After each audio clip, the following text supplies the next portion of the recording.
It was 12 p.m. on a Tuesday, the 23rd of December 2002, in the Atlantic Ocean at a place called Scarborough Beach on the Cape Peninsula, Western Cape Province, South Africa.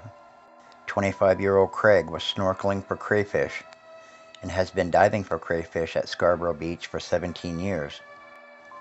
On this day, the water was warmer than usual for the area and the visibility was poor. While snorkeling, Craig noticed that there was a shark following him and decided to try and put some distance between himself and the shark by slowly swimming away from the shark without making any thrashing movements in the water so as not to attract the shark. Craig, seeing the shark follow him for about 5 minutes, then not seeing it any longer, and not long afterwards, a wave of water filling his snorkel.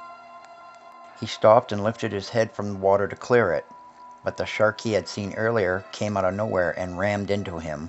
Craig immediately pushed the shark away with his hands, but that didn't work, with both his hands and arms going down the shark's throat instead, with the shark's razor-sharp teeth causing him to quickly lose a lot of flesh off of his right forearm. Miraculously, the shark decided to swim away just as quick as it had attacked him. After the attack, Craig attempted to swim back to shore, soon realizing that both his hands and arms were rendered pretty much useless from the attack. Wearing a wetsuit aided him in keeping him buoyant though, but more times than he could count, almost drowning on his way back to shore. By the time he reached the beach, he had lost 2 liters of blood from his injuries. A friend of Craig's was on the beach that day and called for rescue services. When rescue services arrived, he was given first aid and then airlifted to the closest hospital in Cape Town. Both of Craig's forearms had been severely lacerated.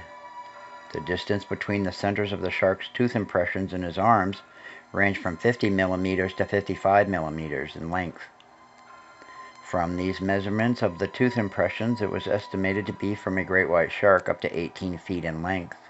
In the end, Craig ended up losing considerable function of his right arm, but walked away from the whole terrifying experience with the most precious of gifts, his life.